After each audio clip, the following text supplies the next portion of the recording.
Hi guys. Let's chat about my birth plan because, oh my goodness, so much has happened in the past few days. The most terrible angle. Let me fix this. Maybe that's a little bit better.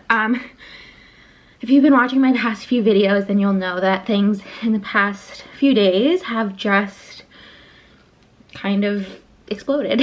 It's almost as if I've lived the past few days in a snow globe and someone picked it up and shook it. Shaked it. They shook it, they shaked it. I wanted to make this video before all of the past crazy updates. So what I'll do is, let's start first. I'll tell you what the original birth plan was and then tell you now at 36 weeks and 3 days what the revised birth plan is. So originally, the birth plan was to have a scheduled C-section at the hospital. The same hospital that I gave birth to with my first son. If you're brand new here, my name is Erica. I'm currently 36 weeks and 3 days today. Oh no, tomorrow I'm 3 days. I'm 36 weeks, I'm 9 months pregnant with baby boy number 2.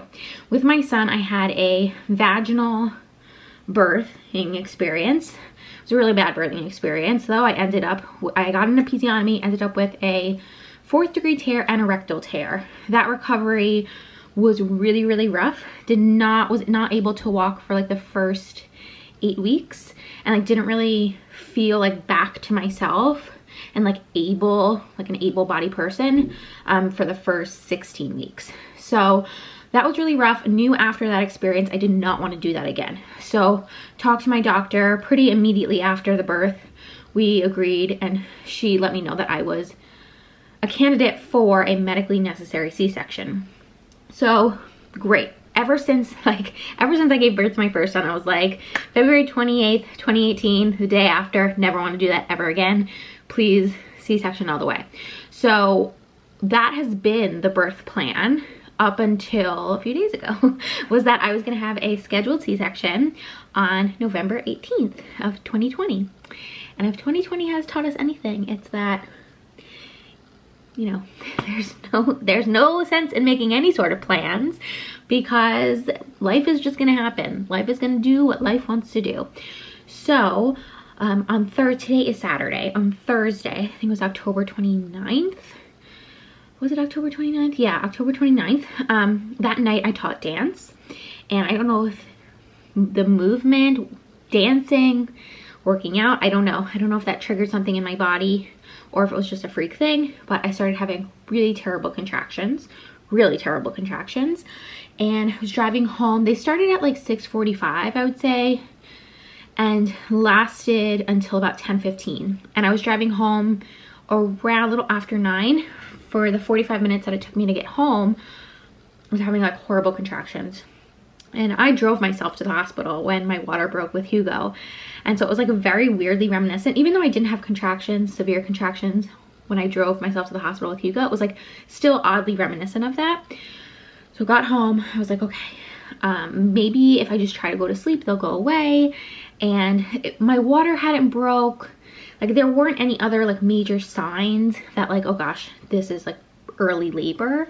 So I thought, let me just lay down. Let's see what happens. Maybe they'll go away. So around 10:15, I went to bed. They did go away, which was nice.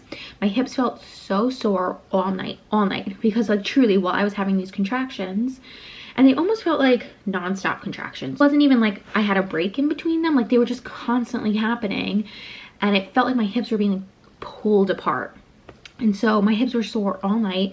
All the next day they were really sore. So the next day was Friday, and I had a doctor's appointment already scheduled for that day. So that morning I had a little bit of like pink reddish in my discharge, and I definitely had an excess of discharge, but I wasn't sure, like, long story short, I just wasn't sure, like, should I call the doctor right away? Should I wait? I have a doctor's appointment at 3 o'clock anyway, and mamas out there, or parents who have children whose spouses or partners work or who are single parenting will know that like last minute childcare is so difficult to come by. So I was like trying to figure out all of that in my head, plus Hugo's schedule, because of course, like as as I'm freaking out and so nervous, I'm also thinking of Hugo's schedule. So long story short, go to the doctor at 3 p.m. She finds out that I told her about everything that happened. She said that she checked me. She had to do the strep B test anyway. She said that I was 1 centimeter dilated and 75% effaced, which is not abnormal. She said all my stats actually look really normal. It's not abnormal for this period of time. However, because I was contracting so severely for such a long period of time, she was nervous, and she said next time that happens, if it were to happen again, to definitely call and tell them that that's happening so that they have time to prepare the OR because I'm having a C-section. She said she doesn't want me to dilate from a 1 to an 8 really quickly, which is common in like second pregnancies, like with subsequent children. And they want to have time to prepare the OR for the C-section.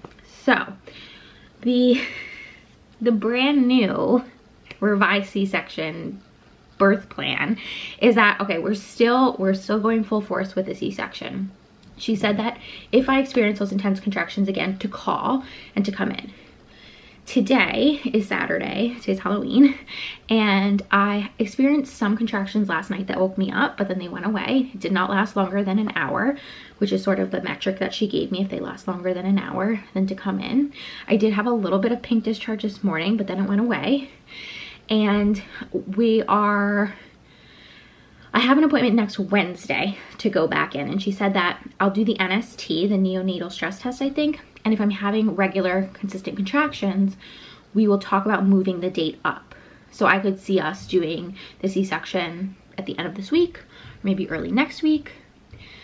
If before that appointment, I feel like I need to get checked or I'm nervous, I can call. So what we're gonna do tonight, actually, is my mom's gonna stay over. Tonight would be like the 3rd night in a row if I do end up having contractions that I've experienced those. If that ends up happening, then tomorrow morning I will call the hospital and we'll go in and get checked and kind of figure that out. So that's the birth plan in a nutshell. It's kind of all over the place and kind of crazy, but like so is 2020. In terms of the things that we're not doing this birth that we did the last time when it comes to like birth plans, that doesn't have to do with like the actual delivery of the baby. First and foremost, I'm not doing placenta encapsulation again. I did placenta encapsulation with Hugo, with my son, and I'm not doing it again. I don't want to really go into it because I don't feel like I'm educated enough to like, it's not a matter of like, oh, I'm not doing it because I don't think it worked the first time. It's not something was on our radar this pregnancy. And if you're brand new here too, my husband lost his job at the beginning of the pandemic. He just got a new job. Placenta encapsulation is really expensive. And so we just thought, okay, let's give it a skip this time. We are gonna do like all the vaccines, same thing that we did with Hugo. Is there anything else that we're not doing this time? I mean, I want to do skin to skin, like immediately after the birth. I know with C-section, it's totally like, it's a different ball game. So I think you can do skin to skin right after they take the baby out for a little while. But then I think there is a point where the baby and you have to be separated while they're stitching you up. I'm not 100% sure, but I feel like with this experience, again, if this year has taught me anything, it's like very go with the flow and very much like, and I'm proud of myself. Like with Hugo's birth, that was my attitude. I was very much like, okay, I'm gonna go into this and like whatever happens happens, and I feel that the same exact way this time too. So especially in these past few days, I just kind of feel like open to anything. Won't be having anyone in the room besides Jeff because of the C-section. I'm not allowed to, but also because of COVID, we're not allowed to. I don't know what the hospital guest visitation policy is currently. I think I am allowed to have my parents come and visit one day, but I'm not 100% sure, and I'm not 100% sure if Jeff is allowed to leave the hospital. I'm thinking that he might be allowed to and come back, like if he were able to come back here, check on, my mom would probably be watching him, check on Hugo, like make sure everything's good, and then come back to the hospital or shower or something. I'm thinking that he would be able to, but I feel like those things change day to day. And that's it for my birth plan. It's a little all over the place, but I feel like with this year And just with what I've been experiencing, it's important to just stay as flexible and free as possible. I am planning on trying to breastfeed. I'm doing breastfeeding. So last time when I was there with Hugo, they did have a lactation consultant on staff. So if she's there again, I would love to meet with her, have her kind of check out our latch and stuff. Fingers crossed that all looks good. And that's it, guys. So thank you so much for watching. Give this video a thumbs up if you enjoyed it, and I will see you in my next one. Bye, guys.